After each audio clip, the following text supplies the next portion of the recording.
Good evening. As you know, this has been a different school year, and as we've been highlighting for the past 3 months now, teaching and learning, the teaching that I wanted to highlight and spotlight tonight are our Viking Online teachers. During the first semester, they taught approximately, at the high number, it got up to about 710 students. At the end of the semester, it was about 690. And we've had some students who have come back to us. This semester, we're at about 665 students this semester. And I cannot emphasize enough what a tremendous job that they have done, along with Mike Bluey, who's our Director of Digital Learning, who's heading things up, and then Denise Cooley is our gifted and talented coordinator for the district. And Denise has worked quite a bit with the online teachers as far as curriculum and also providing services to gifted students. And two of them, along with our teachers, have done a tremendous job. And this is something that, you know, all districts had to kind of build on the fly this year. And they've done a great job, and I'm going to turn it over to Mike. Mike's going to talk a little bit, and then Denise is going to talk a little bit as well. But we had about half of them were able to be here tonight. We heard from some others who wanted to be here but had some other commitments that were going on. But we just want to recognize them. So, Mike? Thanks for having us. We do have some teachers here with us this evening that we would like to introduce. Jen Beadle, please stand and give us a wave. She is our kindergarten teacher. Tabitha Converse.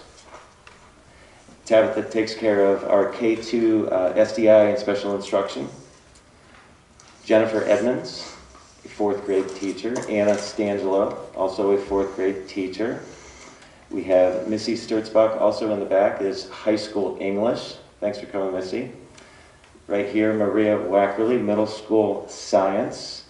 And Lisa Kiefer, middle school social studies. So we have plenty of staff that would like to be here that could not make it this evening, but I can't tell you enough about their courage, really. We have veteran teachers, we have early year teachers, and the courage that it takes to take on a brand new endeavor literally a month prior to school starting. You know, learning on the fly, and they have just been absolutely tremendous.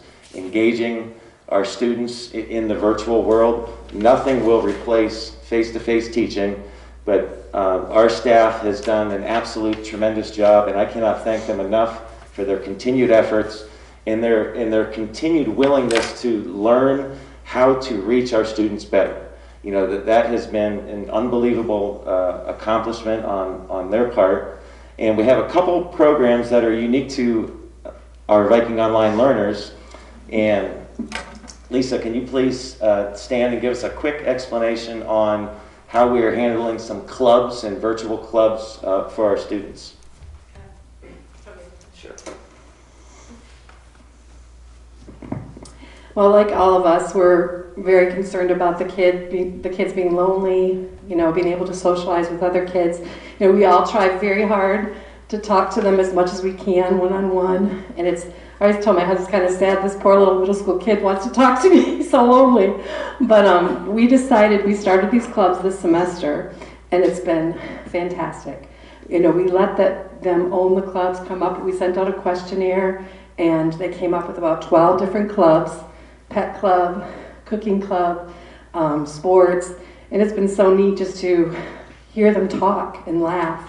Today they were making breakfast together, and so that's been really neat just to see them reach out and get to know other kids virtually. So, thank you, Lisa. And Sam Rutledge just walked in. Thanks for joining us, Sam, is high school social studies. Okay, another thing that we have newly created, Anna Stangelo and our elementary team kind of led the charge in terms of creating a Viking Online PBIS incentive program. So Denise and I, we gathered up some goodies and shirts and gift cards and whatnot to send out to our students, and I'll let Denise speak on that a little bit, but that was really led by our elementary team and Anna. What a great idea, again, just to offer some of those students at the lower levels encouragement, and especially in terms of gaining a Google Meet higher attendance. That's the ultimate goal. We have Google Meets, our teachers run Google Meets, And the goal there was just to raise that attendance. It's okay, it's not bad. We have students that do very well that don't attend Google Meets, but we want those students to engage in each other and their teachers, obviously, at the highest level and capacity possible. So I thank you, elementary team, for taking care of that, and Ms. Cooley for really leading the charge and getting some good gift cards and those items out to our students. So Denise, can you come on up, please? She's done a great job of handling our gifted students, and not only that, but taking the Acellus program and feeding additional supplemental material and finding and searching out what fits our students' needs so they can just be ready to come back in the face-to-face environment, and they'll be, right along with their peers that have been in the face-to-face environment. Thank you, Mike, and thank you to all of our Viking Online teachers. They have done a tremendous job and have worked extremely hard and have been very creative as they've problem solved a lot of the issues for online learners. They are tireless, they are enthusiastic, and we are so grateful for everything that they have done. At the beginning of online learning, we looked at the numbers of students who had signed up to participate in the Acellus program, and I quickly realized that in some grade levels we had nearly 50% of our student population as identified as gifted. And we knew that we needed to do something for those learners so that we could meet their advanced learning needs. Our teachers have worked and brainstormed, and it's really been a team effort to provide gifted services for students both in person, but then also in the online environment. Mrs. Bailey, who was not able to be here today, and I worked to create a Google Classroom for all of our students in second grade who are identified as superior cognitive, and they get that same Junior Galaxy service that our in-person students get. At the 3-5 grade level, we have so many wonderful things in place for our gifted students.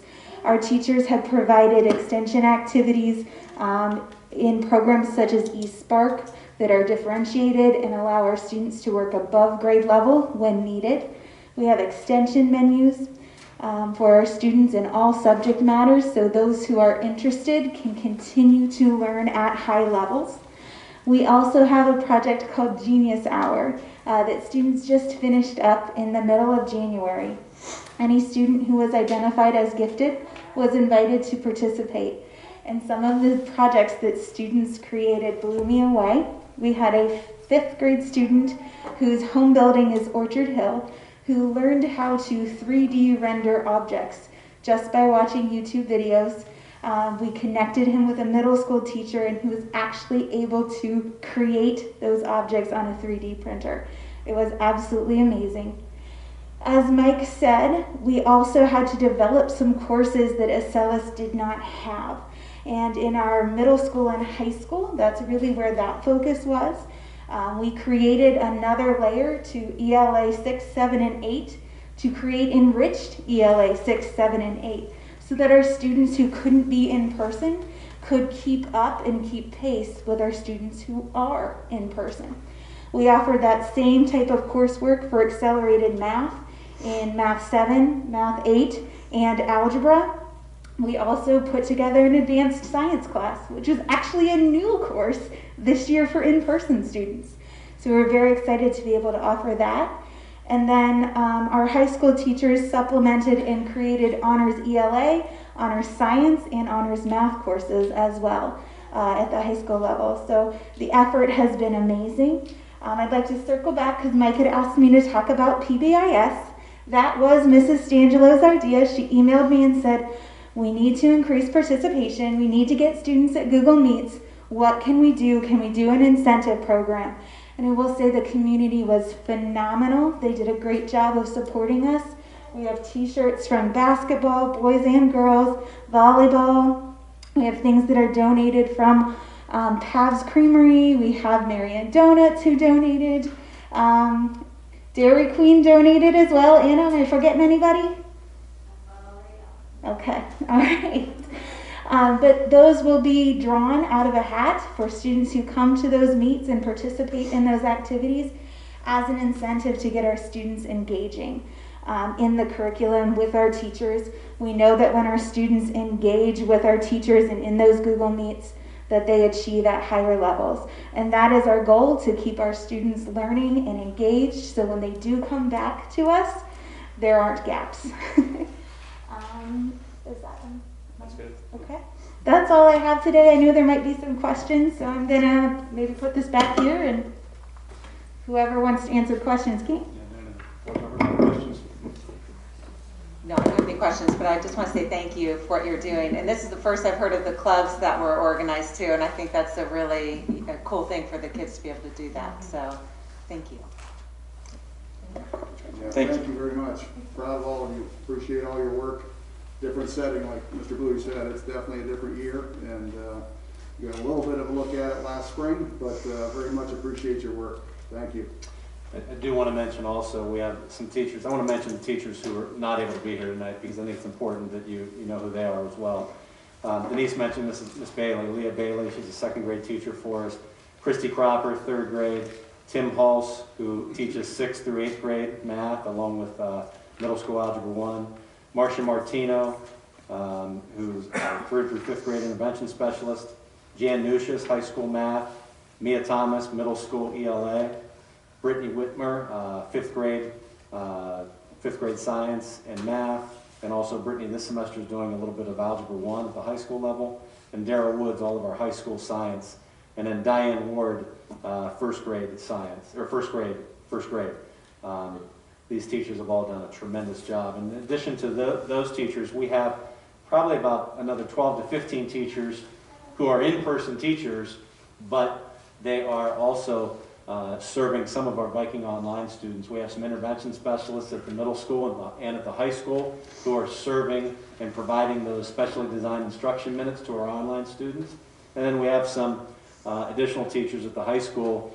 For example, if a student is taking pre-calculus or above, Mr. Kreis is their online teacher. If a student's taking Spanish 4, it's Mrs. Johnson. So we have some of our in-person teachers who are serving as well. So altogether, it's probably close to 35 different teachers that are a part of this, and we couldn't do it without them. So thank you so very much for what you've done, and thank you, Mr. Bluey and Mrs. Cooley. Thanks all very much. Well, thank you.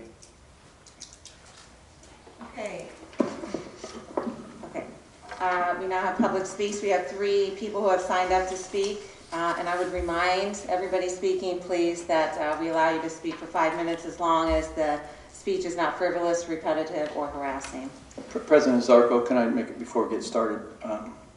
See Mr. Osborne and Ms. Palmer on the list again to speak. This will be the 5th month that we've heard them speak about Charlotte property. I would suggest to the group that is repetitive. Mr. Osborne's has been increasingly hostile.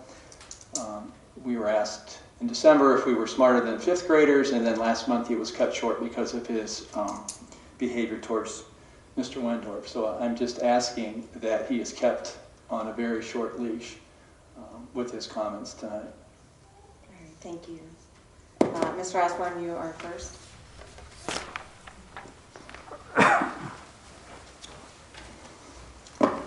Chuck Osborne, 307 Fairview Street, Southeast, North Canton, Ohio. We are not trying to be repetitive. We're just trying to point out various aspects in which this issue should be looked at. 3.5 years ago, the plan was to purchase 19 acres in the northern half of the school district for construction of a new school building to accommodate 988 pre-K through 2nd grade students. Now that plan has changed. It has changed from a plan that recognized guidelines from the state for adequate site size of approximately 19 acres, while ignoring the 15.6 acres that are available at Northwood. Mr. Osborne, for the site of a new school. Mr. Osborne, do you have anything that you have not covered in the past, 5 or 6 months here to speak about today? That presents many problems that would cost millions to remedy. One issue is inadequate roadways to accommodate greatly increased traffic from buses and parents dropping off and picking up young children. This will require property acquisition, which I predict will cost in excess of $1 million. Widening of the roads will easily add another $1 million. I am not sure how these costs will be shared between the district and the city. These are costs that will be borne by taxpayers. But this isn't half the added costs that come with building at the Charlotte property. In August of last year, it was learned that the Charlotte site is contaminated with industrial pollution from the former Hoover Company property. To rebut criticism, as well as assure the public that the building will be safe, Superintendent Wendorf has stated that an enhanced vapor barrier and a vapor extraction system will be included in the construction of the building. What I would like to know at this time is, does this school board have a dollar figure in mind that, if exceeded, would cause them to reconsider building at Charlotte? Does this board realize that they are spending taxpayer dollars when decisions like this are made? Information I have uncovered is that installation of a mitigation system costs between 3% and 10% of the total construction cost for a structure. This would put the cost of a mitigation system for the new building at the Charlotte site between $750,000 and $2.5 million. At what dollar amount would each of you say is too excessive at Charlotte that you should avoid these added costs for taxpayers and build elsewhere? When the limited Phase 2 environmental site assessment was completed last August, confirming the existence of contamination, Superintendent Wendorf responded that a mitigation system would be incorporated into the building. That might be easy to say, but it is a huge pill for taxpayers. Installation of a mitigation system for the building will come at significant financial costs for taxpayers. There is no industrial contamination to alleviate at the Northwood Elementary property. Northwood is also much closer to the site size guidelines suggested by the Ohio School Design Manual. Students, staff, and taxpayers should be kept in mind when clinging to a site that will cost taxpayers millions more than building in a more suitable location, such as Northwood. Taxpayers might like saving millions of dollars by not building at the Charlotte site. I did get your email. Thank you. Thank you, sir. Thank you. So your numbers don't compute with ours. Well, I wrote this yesterday. I didn't have that information. But you're aware of the numbers you're But you had saying information are today. utterly inaccurate Those compared are to just- what you've gotten. Those are just preliminary signatures, Yes, sir. figures. And also, there is ongoing utility costs, because this raises the cost of your heating and cooling. Because Mr. Osborne? you're always sucking air out of the building, and that's either heated air or air conditioned air. I can see you're a little bit baffled. Do a little research on it. There Mr. are ongoing Osborne, costs. Mr. And Osborne, further, you're taking it to a level where it's completely unnecessary. The comments that you continue to slander every single thing that you are saying. We have nothing's been given- slandered. The fact that we have sat here politely and listened to you tell us that we are not smarter than a fifth grader and watched you berate Jeff Wendorf, our superintendent, it has become... Can't you take a joke? Did anybody ever see No. that show years It is ago? beyond a joke. It is absolutely Well, I'm sorry you disrespectful. took it that way. Further, there's ongoing monitoring, maintenance of the system for 60 years. Todd. it's There are 5 minutes better up. facilities for location of the building. Mr. Osborne, your 5 minutes are up. Thank you. Thank you. Rita Palmer?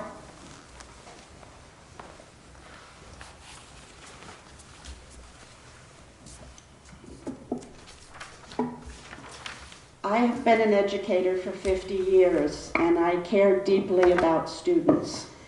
Currently, I review papers for university students earning master's and doctorate degrees.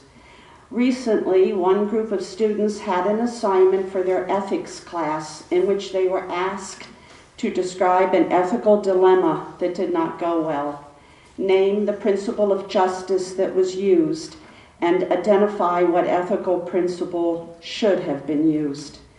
If I had written an essay for that class about a local dilemma, I would have described the situation of the North Canton boards planning to build a primary school on a small contaminated site. You want a new risk-free building on Charlotte, while the city wants to falsely show that the former Hoover property and its surroundings, which have not been able to be mitigated in almost 18 years, is a safe location. You are stuck in the middle with a dilemma.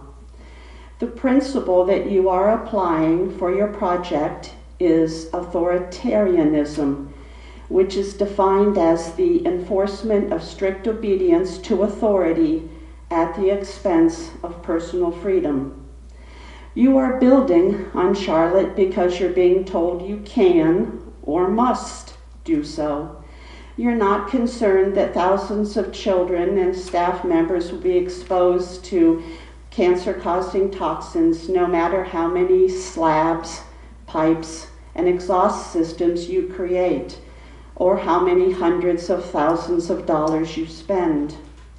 According to air, water, and soil testing, every inch of the Charlotte site to be used appears to be contaminated. This building project may not end well. But what principles of justice could be applied instead of authoritarianism? There are two: non-maleficence and beneficence. The first is defined as non-harming or inflicting the least harm possible to reach a beneficial outcome. This would mean building the school at another site like Northwood, which would protect the children and staff as it is a safe site. You would have a clean, much expanded location where children need not fear falling on the playground into toxic soil or breathing inside or outside of the building any fumes that could be harmful to their lungs.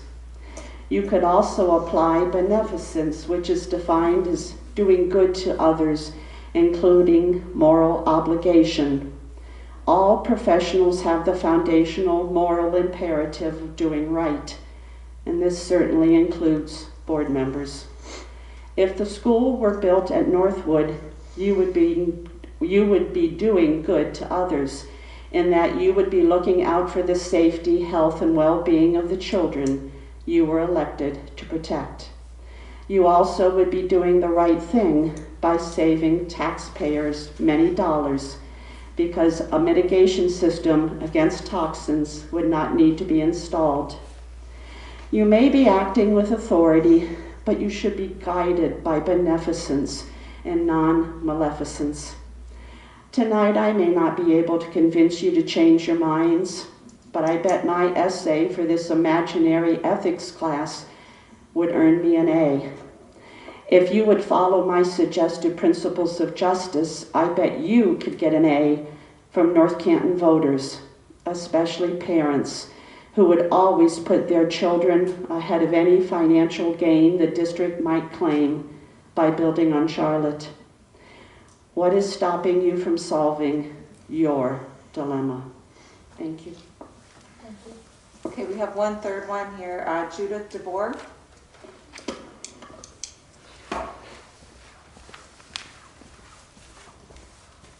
Hello, my name is Judith DeBoer and I'm a student at Hoover High School. I am taking a teaching professions class and my teacher is Mrs. Mannion. I have no issues. I think you guys are doing a wonderful job and I thank you for all you do for our school district. But me and my other friends was wondering if you could tell us anything that we have for a paper that we should write or should know, some like little info that maybe other kids did not get. That's a good question. That's a great question. So one, I'll make sure your teachers know that you were here tonight. It's good, because you got extra credit. You got to see an opportunity to see a public speaks, which is part of a public hearing, and somebody has an opportunity to share their views. This board makes decisions on their views and the recommendations of the administrative team and the functions of the district, and our board then together makes decisions to, you'll see a lot in a few minutes, a lot of other votes to hire and to approve different things that help run our district. So collectively, they are on the team.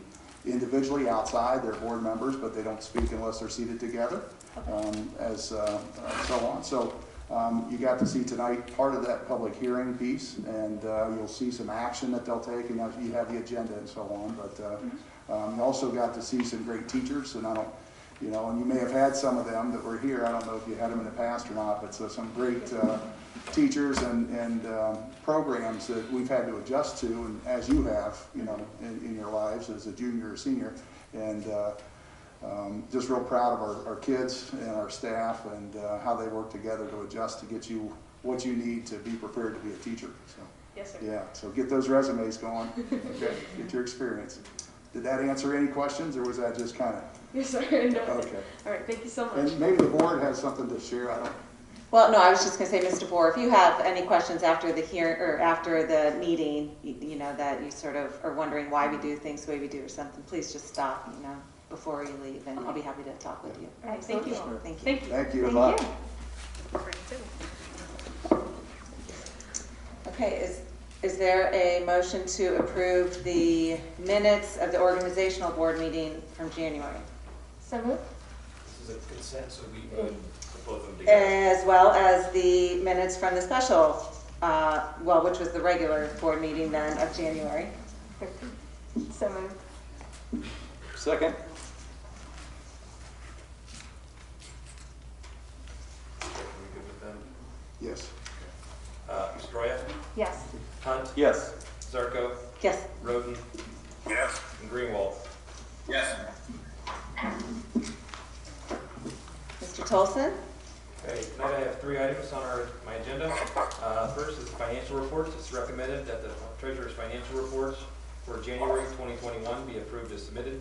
Second, appropriation modifications. It's recommended the following appropriation adjustment to the annual appropriation measure for 2020-2021 school year be approved as listed. And finally, advances. It's recommended that the Board of Education approve advances from the general fund to the following funds as listed. Is there a motion to approve the finance recommendations? So moved. You two. Yeah. They're on mute. No, they're not on there. Okay. Any questions from the board? Mr. Tolson, refresh me, when do we start seeing our property taxes come in? Actually, I was on a treasurer's roundtable meeting yesterday with Alan Harold. We will actually receive our first advance this Friday. So we will start receiving those funds begin to flow and Trend line move up the right Yep. direction. It gets lean through those months in Yep. between the 2 halves of the year for tax purposes. So yes, we will start seeing those influx of cash. You'll see in the next month's meeting. Great, thank you. Good. Okay. Stroya, Yes. Hunt, Yes. Zarko, Yes. Roden, Yes. Greenwald. Yes. Thank you. Mr. Weinberg? All right, thank you. I'll read the employment statement that all individuals who are being recommended for certified or classified positions on this agenda are subject to the successful completion of requirements of the revised code, board policy, and all appropriate credentialing needed through the administrative office. Treasurer will then be authorized to pay these individuals in accordance with the currently effective salary schedule, rate of pay, unless otherwise indicated. This evening on certified staff, we have 2 items for your consideration. One is to amend the board resolution 118.